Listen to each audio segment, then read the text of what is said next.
오늘 하세나 본문은 신명기 33장 8절에서 12절까지의 말씀입니다. 레위 지파를 두고서 그는 이렇게 말하였다. 레위에게 주님의 둠밈을 주십시오. 주님의 경건한 사람에게 우림을 주십시오. 주님께서 이미 그를 마사에서 시험하시고 무리바 물가에서 그와 다투셨습니다. 그는 자기의 부모를 보고서도 그들을 모른다고 하였고 형제 자매를 외면하고 자식마다 모르는 채 하면서 주님의 계명에 순종하였으며 주님의 언약을 성실하게 지켰습니다.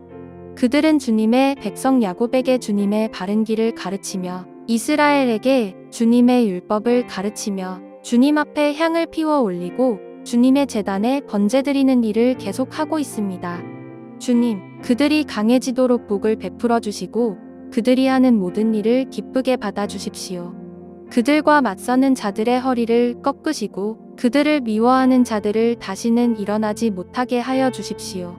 베냐민 지파를 두고서 그는 이렇게 말하였다. 주님께서 사랑하시는 베냐민은 주님의 곁에서 안전하게 산다. 주님께서 베냐민을 온종일 지켜주신다. 베냐민은 주님의 등에 엎여서 산다.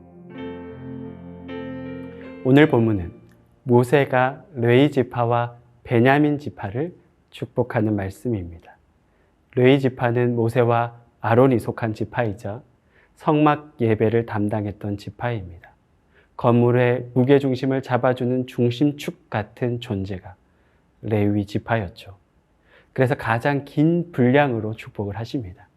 말씀을 내용을 보면 알지만 이것은 편애 같다라는 느낌을 받습니다. 하지만 편애가 아니죠. 이것은 레위 지파에게 하는 하나님의 당부의 말씀입니다. 그만큼 레위 지파가 중요했던 겁니다. 레위 지파가 믿음으로 굳건히 섰을 때 다른 지파들도 영적으로 강건할 수 있습니다. 반대로 레위 지파가 영적으로 흔들리면 이스라엘 공동체 전체가 흔들릴 수 있습니다. 하나님의 공동체는 영적 질서 위에 세워집니다. 누구는 리더십에 대해서 영적으로 끌고 가야 하는데 그 역할을 맡은 지파가 레위 지파이죠. 오늘 본문 10절에도 나와 있지만 레위 지파가 담당하는 역할은 크게 두 가지입니다. 첫 번째는 말씀을 가르치는 것입니다. 당시에 문자를 읽을 수 있었던 사람들이 거의 없었기 때문에 레위 지파 사람들은 마을을 순회하며 말씀을 가르쳤습니다. 그 대표적인 인물이 사무엘이죠. 사무엘은 에브라임 산지에 살았던 레위 지파 사람이었습니다. 그는 온 이스라엘을 돌며 말씀을 가르쳤습니다. 당시에 사무엘만 그랬던 것이 아니라 레위 지파 사람들은 자신이 맡은 지역을 순회하며 말씀을 가르쳤습니다. 두 번째로 레위 지파의 역할은 성막 예배를 드리는 것이었습니다. 레위 지파 사람들은 이스라엘 공동체를 대표해서 제의를 준비하고 번제를 하나님께 예배로 드립니다. 즉 예배를 진행하는 주체가 레위 지파였습니다. 레위 지파 사람들은 제사장의 직무와 율법 교사의 역할을 동시에 감당했습니다. 한마디로 영적 지도자였죠. 레위 지파 사람들이 영적으로 혼탁해지면 이스라엘 전체가 흔들리고 레위 지파 사람들이 하나님의 영으로 충만하면 하나님께서 늘 새로운 부흥을 주셨습니다. 사무엘 시대도 그랬고 요시야 시대도 그랬으며 에스라 시대에도 하나님의 놀라운 역사가 있었습니다. 그 중심에는 레위 지파가 있었습니다. 그래서 하나님께서는 레위 지파에게 두 가지를 축복하십니다. 첫 번째로는 하나님의 뜻을 분별할 수 있는 사람이 되도록 축복합니다. 8절에 우림과 둠밈으로 하나님의 뜻을 묻습니다. 출애굽기 28장 30절에 이렇게 말씀합니다. 너는 우림과 둠밈을 판결 흉패 안에 넣어 아론이 여호와 앞에 들어갈 때에 그의 가슴에 붙이게 하라. 아론은 여호와 앞에서 이스라엘 자손의 흉패를 항상 그의 가슴에 붙일지니라. 아론이 성소에 들어갈 때 판결의 흉패를 입고 들어갑니다. 그런데 그 안에 우림과 둠밈을 적은 돌을 넣어서 하나님의 뜻을 묻습니다.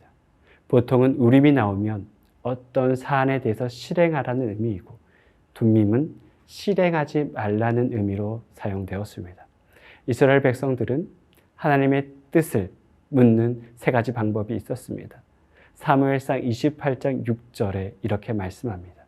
사울이 여호와께 묻자오되 여호와께서 꿈으로도 우림으로도 선지자로도 그에게 대답하지 아니하시므로 하나님께서는 환상을 통해서 우림과 둠밈을 통해서 선지자를 통해서 말씀하십니다. 이 세 가지 방법 중에 가장 일반적으로 사용하는 것이 우림과 둠밈으로 하나님의 뜻을 묻는 것이었죠. 그러니까 제사장의 역할은 하나님의 뜻을 잘 분별하는 것이었습니다. 그래서 오늘 본문 말씀에서 레위 지파에게 가장 중요한 것이 바로 경건한 자가 되라는 것입니다. 그들이 깨어있지 않으면 무엇이 하나님의 뜻인지 분별하기가 어렵겠죠. 그러면 공동체 전체가 방향성을 잃어버릴 수 있습니다. 그래서 하나님께서는 그들을 검증하십니다. 때로는 마사처럼 시험도 하시고 무리바에서처럼 징계도 하십니다. 레위 지파의 범죄는 개인의 범죄로 끝나지 않습니다. 공동체 전체가 죄악으로 물들 수 있기 때문에 하나님께서는 그들을 강하게 단련시키는 겁니다. 높은 데 푸른 교회는 교인들을 세상의 왕 같은 제사장으로 키우는 교회입니다. 즉 모든 성도들이 제사장처럼 키워지는 것을 지향하는 교회이죠. 제사장의 가장 중요한 덕목은 하나님의 뜻을 분별해서 그대로 살아가는 것입니다. 그러기에 우리는 영적으로 깨어 있어야 합니다. 최소한 우리는 우리의 삶의 중요한 문제 앞에 하나님의 뜻인지 아닌지를 기도해야 합니다. 그리고 하나님의 뜻이라면 손해를 감수하더라도 행동할 수 있는 담대함이 있어야 하며 하나님의 뜻이 아니라면 사람들이 상처를 받더라도 하지 말아야 하는 용기를 가져야 합니다. 오늘 본문 9절에 레위 지파는 부모들을 못 본 척하고 형제들을 외면하며 자식들을 모른 채 해야 한다고 말씀하고 있습니다. 사람과의 관계보다 하나님과의 관계를 더 중요하게 생각해야 한다고 말합니다. 사랑하는 성도 여러분, 하나님께서는 우리를 거룩한 레위 지파로 불러주셨습니다. 즉 하나님의 종으로 불러주셨습니다. 그런 우리는 갈라디아서 1장 10절의 말씀처럼 사람들에게 기쁨을 구하는 것이 아니라 하나님께 기쁨을 구하는 사람이 되어야 합니다. 오늘 이 하루 하나님의 뜻을 분별하고 그대로 살아가는 성도들이 되기를 진심으로 소원합니다. 오늘의 하시조는 재활용 쓰레기와 일반 쓰레기로 지정된 장소에 잘 분리배출하여 우리 동네를 깨끗하게 하는 것입니다. 가능하다면 쓰레기 배출을 줄이고 탄소 중립을 실천하여 나와 가족, 이웃을 지키는 일에 앞장서면 어떨까요? 오늘의 하시조 함께 하시죠.